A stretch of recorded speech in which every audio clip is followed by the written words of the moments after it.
Doctor బ్రహ్మర్షి పితామహ పత్రిసారి యొక్క దివ్య చైతన్యంతో కనెక్ట్ అవుతూ జగద్గురువైన శ్రీకృష్ణ పరమాత్మ యొక్క శక్తి స్థితి జ్ఞానాలను తీసుకుంటూ భగవద్గీత 2వ అధ్యాయం 72వ శ్లోకం మాస్టర్స్. ఏషా బ్రాహ్మీ స్థిత పార్థ నైనం ప్రాప్య విముహ్యతి స్థిత్వా శ్యామంతకాలేపి బ్రహ్మ నిర్వాణమృష్యతి. పార్థ, దీనినే బ్రాహ్మీ స్థితి అంటారు. ఈ జ్ఞానం పొందినవారు మోహాన్ని పొందరు. కాలం లోపల ఎవడైతే ఈ జ్ఞానాన్ని సాధిస్తున్నాడో వాడు బ్రహ్మ నిర్వాణ పదాన్ని పొందగలుగుతున్నాడు. ఇంకా ధ్యాన వివరణలోకి వెళ్దాము.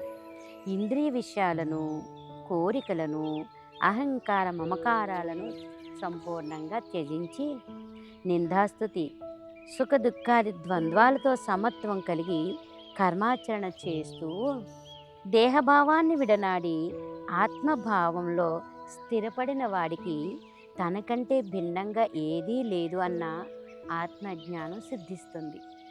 బ్రహ్మానందాన్ని పొందుతాడు, బ్రాహ్మీ స్థితిని పొందుతాడు, బ్రహ్మనిష్టను పొందుతాడు.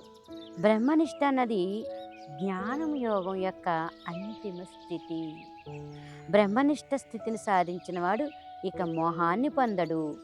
మరణ సమయంలో కూడా బ్రహ్మనిష్ట చలించదు.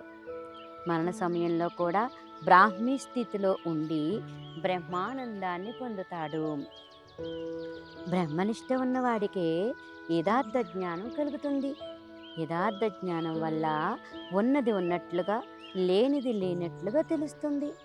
అంతకన్నా ఇంకా కావాల్సింది ఏముంది? భగవద్గీత 3వ అధ్యాయం 5వ శ్లోకం మాస్టర్స్. నహి కశ్చిత్ క్షణమపి జాతు తిష్టత్య కర్మకృత్ కార్యతే హ్యవసః కర్మ సర్వ ప్రకృతి జైద్గుణై. అంటే నిస్సందేహంగా ఏ మానవుడైనా కూడా ఎలాంటి సమయంలోనైనా కర్మ చేయకుండా క్షణకాలం అయినా ఉండలేడు.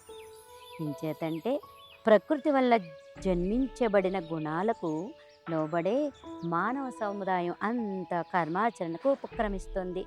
సత్వ రజస్తమో గుణాలు త్రిగుణాలు. ఈ త్రిగుణాలు మానవుడి యొక్క నైజాలు. ఈ గుణాలకు అనుగుణంగానే మానవుడు వివిధ కర్మలను చేస్తూ ఉంటాడు. ఈ గుణాల సమాహారమే ప్రకృతి. ఈ గుణ వ్యవస్థనే ప్రకృతి అంటామన్నమాట. జీవాత్మల వివిధ కర్మలే ప్రకృతి.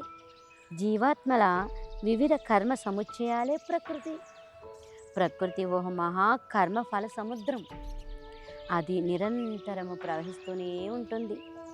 ఆ ప్రకృతిలో, ఆ కర్మ ఫల మహాసముద్రంలో ప్రతి మనిషి ఒకానొక అల మాత్రమే, ఒకానొక అలజడి మాత్రమే. అహంకారం చేత ప్రేరేపింపబడిన కోరికలతో తాను చేసే వివిధ క్రొత్త కర్మల ద్వారా మనిషి ఎప్పటికప్పుడు మళ్ళీ క్రొత్త వాసనలను తగిలించుకుంటూ ఉంటాడు.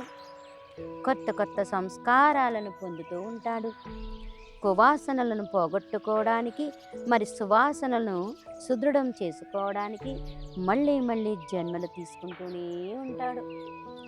జనన మరణ చక్రంలో పడి నలిగిపోతూనే ఉంటాడు. కనుకనే మనిషి కర్మ సంజాతుడు, కర్మలలోంచి పుట్టినవాడు. మనోబుద్ధులు ఉన్న ఏ మనిషి కూడా మేలుకొని ఉన్నంతసేపు ఏ పని చేయకుండా ఒక్క క్షణం కూడా ఉండలేడు. శరీరం విశ్రాంతిగా ఉన్నా మనోబుద్ధుల ద్వారా ఎప్పుడూ ఏదో ఒక కర్మ చేస్తూనే ఉంటాడు. శరీరం హాయిగా అలా పడుకునున్న మనస్సు, బుద్ధి ఎక్కడికో వెళ్ళిపోతూ ఉంటాయన్నమాట. యోగం ద్వారా అంటే సాధన ద్వారా మనస్సును దగ్గర ఉంచుకుని బుద్ధికి జ్ఞానంగా మార్చుకోవాలి. తినడం, త్రాగడం, నిద్రించడం, లేవడం ఇవన్నీ కూడా కర్మలే కదా.